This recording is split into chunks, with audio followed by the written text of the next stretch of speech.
Dans cette guerre de l'ombre, quel intérêt la France aurait-elle eu à ménager les forces qu'elle était censée combattre?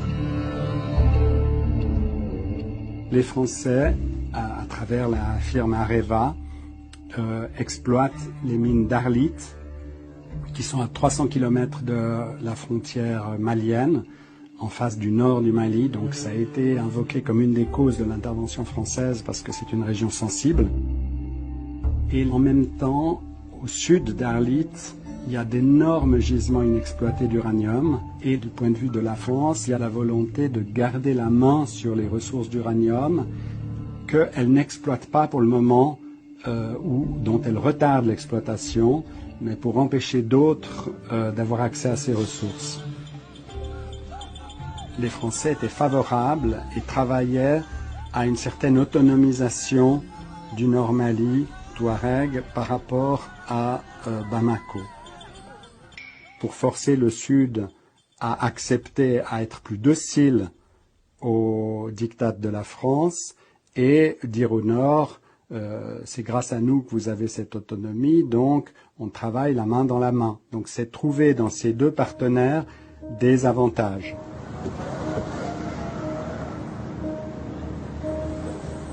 Dans cette partie d'échecs, la France n'est pas seule. Et c'est bien loin du Sahara que se décide le futur économique de la région. Des représentants des groupes pétroliers, des experts du capital risque et des responsables africains en charge de l'énergie se retrouvent à Londres, capitale financière de l'Europe, pour discuter de contrats et rêver de gros profits. Bonjour mesdames et messieurs et bienvenue à ce 11e forum de l'Afrique indépendante. Malgré le chaos, les guerres et les révolutions, l'intérêt des Occidentaux reste considérable pour ce qui pourrait être la plus grande réserve non exploitée de pétrole sur le continent. L'Eldorado du Sahel, le bassin de Taoudéni, qui s'étend de la Mauritanie à l'Algérie, couvrant le Nord Mali. Il existe des gisements en quantité non négligeable, mais dans une zone très vaste, peut-être plus grande que le Texas ou équivalente aux 2/3 de l'Europe. Il y a donc très peu de puits dans cette zone, en tout cas pas assez pour faire une estimation. Il faudra beaucoup de temps pour connaître les ressources exactes de ce bassin. Malgré un déclin récent de l'importation de gaz et de pétrole africain vers les États-Unis, les intérêts des grands groupes énergétiques américains pour l'Afrique n'ont pas diminué. Les besoins de l'Asie et de l'Europe ne cessent de croître.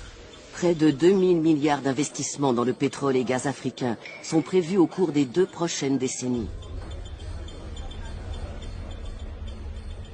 On sait tous qu'on va vers une raréfaction des ressources pétrolières et que ces derniers grands bassins pétroliers d'Afrique vont avoir une importance croissante au fil des années et qu'il est très important de se prépositionner pour l'exploitation de ces ressources.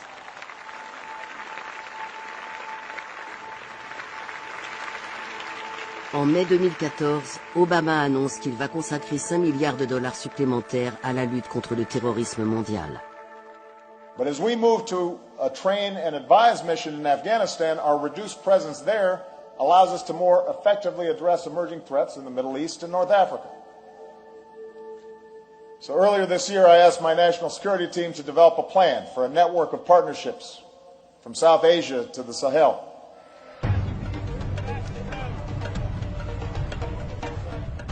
« 130 ans après la conférence de Berlin, un nouveau partage du continent africain s'effectue pour garantir l'approvisionnement en pétrole, en minéraux stratégiques, en terres arables et même en eau sous les sables du désert.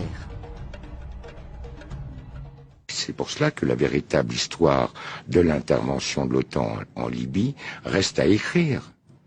Mais elle découle de cette affaire non, mais pas du tout, parce que la France à elle seule ne pouvait pas mener cette intervention. Les Britanniques aussi y ont été associés. Il fallait qu'il y ait les États-Unis qui ont été associés, l'ensemble des pays de l'OTAN, même la Norvège y a été associée, le Qatar y a été associé, les Émirats Arabes Unis y ont été associés, l'Arabie Saoudite y a été associée. Mais vous avez été au cœur du système libyen, vous avez été au cœur de l'État libyen. Oui, mais je vais vous dire pourquoi. Je vais vous dire pourquoi. Je pense que Kadhafi a signé son arrêt de mort lorsqu'il a décidé de créer une monnaie commune à l'Union africaine, car je vous rappelle que la Libye fait partie de l'Union africaine, que le siège de cette banque, de la banque qui devait émettre cette monnaie, avait déjà été fixé au Cameroun. Je vous rappelle que dans le cadre du financement de cette banque, l'État libyen apportait 90% du capital requis, ce qui permettait ainsi à l'Union africaine de sortir des griffes, ou des pays membres de l'Union africaine, de sortir des griffes des bailleurs de fonds internationaux dont l'aide repose sur le dollar. Ça a été pour lui une erreur cardinale, car à partir du moment où il a pris cette décision... C'était en quelle année ? C'était en 2008-2009. Car à partir du moment où il a pris cette décision, il a heurté de front les intérêts des États-Unis et du dollar américain. Et vous avez un deuxième élément. Du temps du régime, les compagnies pétrolières étaient strictement encadrées. Elles avaient des zones qui étaient exploitées, certes, mais elles avaient un quota de production qu'elles ne pouvaient pas dépasser.